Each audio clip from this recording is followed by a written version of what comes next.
In this video, I'm going to show how to install Ubuntu on Oracle VirtualBox, particularly in our labs. So in our lab, there is a local user account that's shared here, lab user 2021, that's the password. So please follow that credentials to log into the local machine. Once you log in, you can search for the Oracle VirtualBox. You'll find the VirtualBox installed already. So in this Oracle VirtualBox, we are going to install Ubuntu as a virtual machine. So you can see this window, this is the Oracle VirtualBox. So here, what you do is click on the new. Before that, ensure that you have downloaded the Ubuntu ISO file, the latest ISO file. So I have the version number 20. So click new, and then just give a name Ubuntu, and by default it will choose the Ubuntu and 64-bit. So give next. You'll be able to see the size of memory that you have to allocate. So we have most of the machines with 16 giga, so better you can give about 4 giga. Select your size and then give next. And you can see create a virtual hard disk, so leave that default option, and then you can see the size is 10 giga by default. So I think that's more than enough for us because we are not going to install too many stuff into Ubuntu. Leave that as the default option, and then create the disk, and then you can see the options are coming up. Just leave the default options over there and then create. You can see still you have created the Ubuntu machine. You can see all the properties of the machine available over here, what is the memory and what is the disk you have assigned. Now what you have to do is you have to assign the ISO file into the optical drive. So the optical drive is virtually installed over there. Choose the optical drive and select the ISO file that you have downloaded and kept it in your local machine. So that's the Ubuntu ISO file. So it is equivalent to keeping the CD for the installation. So click next. You have to start there on the top. So it will start the virtual machine by loading your ISO file. So it will load the Ubuntu. You can see here. So it copies the files just like installing a new operating system.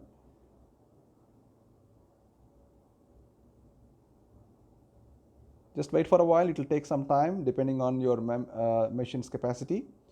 Now keep it in mind that when you are creating a username and password for Ubuntu, you must follow these credentials because any students can use it. So that's why you need to use this same username and password. Please do not overrule this.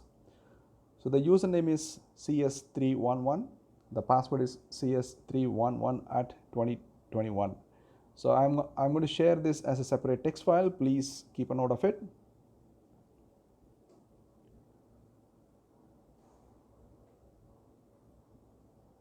All the letters are small letters. Now, if you see the window, please keep it in mind that if any of you give a wrong password and if the system is unable to log in, we'll be removing that particular installation of the virtual machine. So don't try anything harder. Keep it simple so that anyone can use that machine for your lab purposes. Yeah, now you can see this try Ubuntu and install Ubuntu options are enabled. Now you click on the install Ubuntu.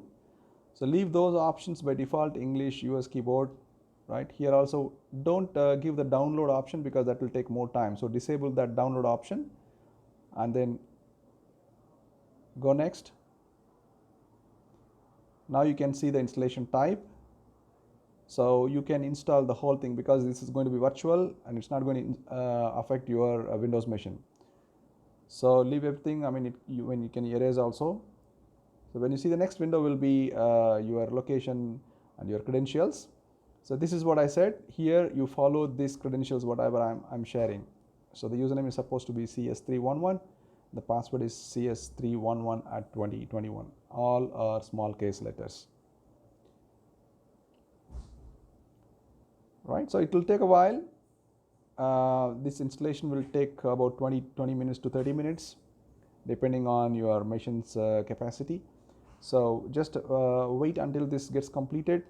You probably can go through all those features given there, and then it says you have now restart at the end of the installation. Restart the machine, but ensure that you have to remove that optical disk. So then only the Ubuntu will load again.